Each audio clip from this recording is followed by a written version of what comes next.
మనిషి ఓట్ల గురించి మాట్లాడతాడు. నిజంగా నాకు ఆశ్చర్యం అనిపిస్తుంది ఆ ఓట్ల గురించి మాట్లాడుతూ ఉన్నప్పుడు. ఈ ఓట్లన్నీ కూడా ఎవరు ఏని అడుగుతా ఉన్నా, ఈ ఓట్లకన్నిటికీ కూడా ఎవరి హయాంలో పర్మిషన్ వచ్చింది అని అడుగుతా ఉన్నా.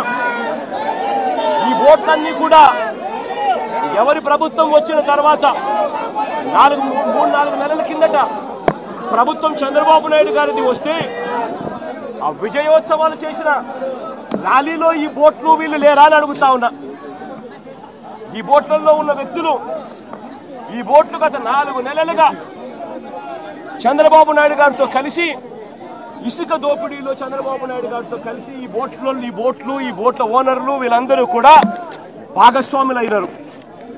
భాగస్వాములు కావడమే కాకుండా చంద్రబాబు నాయుడు గారు గెలిచినప్పుడు ఈ బోట్లతో విజయోత్సవాలు చేసుకున్నారు. ఇదే బోట్ల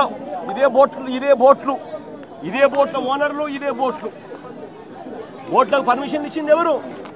చంద్రబాబు నాయుడు గారి హయాంలో. ఎవరు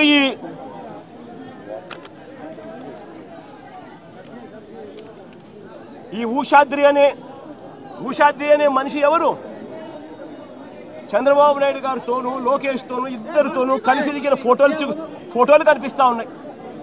తెలుగుదేశం పార్టీలో క్రియాశీలకంగా వ్యవహరించిన పరిస్థితులు కనపడతా ఉన్నాయి.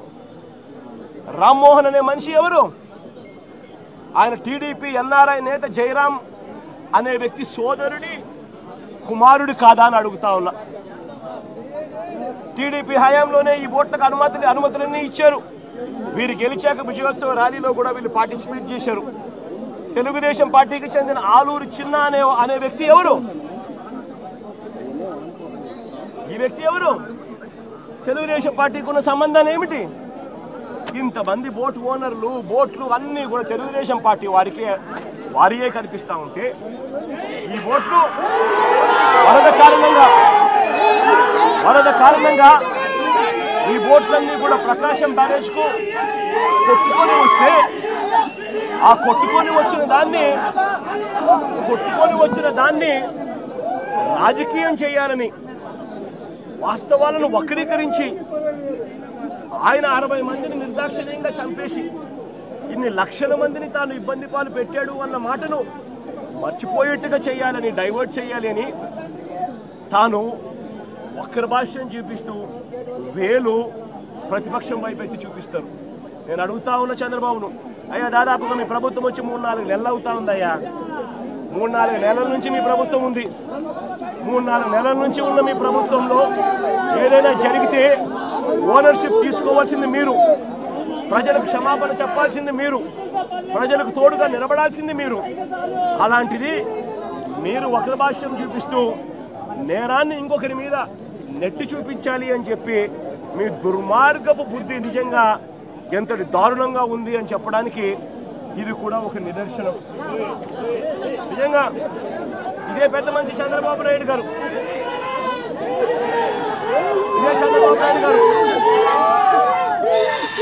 ఏ రకమైన రాక్షస పాలన చేస్తా ఉన్నాడు, ఏ రకంగా ఈనాడు అనే దినపత్రిక, ఏనాడు ఆంధ్రజ్యోతి, ఏనాడు TV5 ఇవన్నీ కూడా చంద్రబాబు నాయుడు గారిని ఎలా గోబెల్స్ మాదిరిగా ఎలా మోస్తున్నారో చెప్పడానికి కూడా ఒక చిన్న ఉదాహరణ ఈరోజు ఈనాడులో వచ్చింది. ఏమొచ్చింది? రెయిన్ గేజ్ మీటర్లు చెడిపోయాయంట. రెయిన్ గేజ్ మీటర్లు చెడిపోయాయి ఈనాడులో ఈరోజు కింద పాటలో ఫ్రంట్ పేజ్లో స్టోరీ. కాబట్టి చంద్రబాబు నాయుడు గారికి వర్షం ఎంత పడుతుందో తెలియడం లేదంట. ఇది మా ప్రభుత్వంలో చెడిపోయాయి అని చెప్పి చంద్రబాబు నాయుడు వచ్చినాక ఇప్పుడు మరమ్మతులు పూర్తి చేయిస్తున్నారంట. ఇప్పుడు నిజంగా ఎంత దుర్మార్గంగా మారాస్తున్నారనంటే వీళ్ళు మనుషులేనా అని అడుగుతా ఉన్నాను నేను ఈ సందర్భంగా. అయ్యా రాష్ట్రంలో పాత విధానంలో ఉండే రెయిన్ గేజ్ మీటర్లు ఎప్పుడూ అవుట్డేటెడ్ అయిపోయాయి.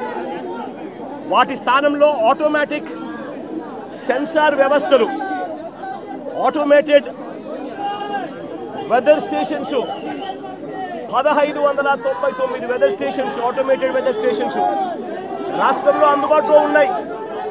2014 నుంచి కూడా అందుబాటులో ఉన్నాయి. వాటిని ఇంకా మేము బలపరుస్తూ మా హయాంలో మరో 450 ఆటోమేటెడ్ ఆటోమేటెడ్ వెదర్ స్టేషన్స్ మేము ఇంకా ఫర్దర్గా స్ట్రెంథెన్ చేస్తూ ఏర్పాటు కూడా చేశాం. ఇవన్నీ ఉన్నాయి కాబట్టే చంద్రబాబు నాయుడు గారు ఆ రోజు వరదలు వచ్చినప్పుడు పక్కన జీకొండూరులో 42 సెంటీమీటర్లు, పక్కన ఇక్కడ విజయవాడ సెంటర్లో 30 సెంటీమీటర్లు అని ఈ డేటా అంతా మీరు ఎలా చెప్పగలిగినారు? ఇవన్నీ ఉన్నాయి కాబట్టే చెప్పగలిగినారు. ఇవన్నీ ఉన్నాయి కాబట్టే రైతులకు ఇన్సూరెన్స్ వస్తూ ఉంది. ఇవన్నీ ఉన్నాయి కాబట్టే ఈ క్రాపింగ్ జరుగుతూ ఉంది. ఇవన్నీ ఉన్నాయి కాబట్టే అన్నీ జరుగుతూ ఉన్నాయి. కానీ మీరేం చేస్తూ ఉన్నారు?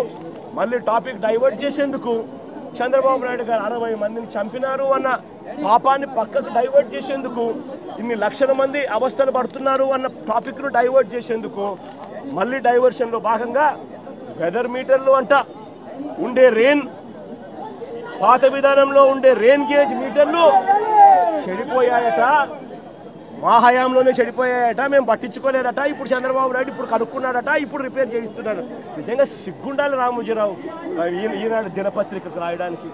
ఇంతగా ఈనాడు, ఆంధ్రజ్యోతి, TV5, చంద్రబాబు నాయుడు ఇంతమంది కలిసి ఒక అబద్ధాన్ని నిజం చేయడం కోసం ఇంతగా తాపత్రయపడతా ఉన్నారంటే అసలు వీళ్ళు మనుషులేనా అని చెప్పి ప్రతి ఒక్కరూ కూడా ఆలోచన చేయాలని చెప్పి కోరుతా ఉన్నా. నేను ఇవాళ చెప్తా ఉన్నా ఎంత దారుణంగా ఉంది వీళ్ళ పాలన అంటే, నిన్న పెదకూరుపాడు నియోజకవర్గంలో జరిగిన ఘటన, మా ఎక్స్ఎమ్మెల్యే శంకర్రావు, పెదకూరుపాడు ఎక్స్ఎమ్మెల్యే శంకర్రావు అన్న పెదకూరుపాడులో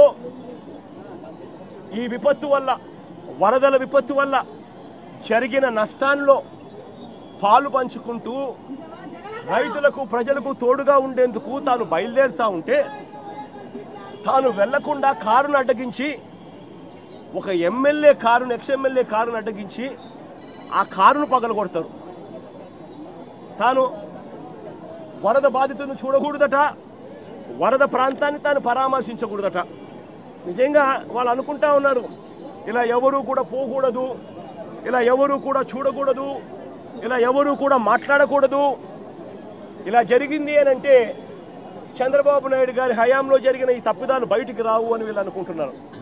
అయ్యా చంద్రబాబు, ఇవన్నీ తాత్కాలికమే. నష్టం జరిగింది ప్రజలకు, కష్టం వచ్చింది ప్రజలకు, దెబ్బ తగిలింది ప్రజలకు, నొప్పి కలిగేది ప్రజలకు. ఆ ప్రజలు చంద్రబాబు నాయుడు చేస్తూ ఉన్న ఈ తప్పులను ఒకదానికి ఒకటి యాడ్ చేసుకుంటూ పోతా ఉన్నారు. యాడ్ చేసుకుంటూ పోయి శిశుపాలని పాపాల మాదిరిగా మీ 100 తప్పులు కూడా వేగంగా ముందుకు పడతా ఉన్నాయి అడుగులు. మీరు భూస్థాపితమైపోయే రోజులు కూడా త్వరలోనే వస్తూ ఉన్నాయి. మీరు మీ పార్టీని కూడా గుర్తుపెట్టుకోమని కోరుతా ఉన్నా.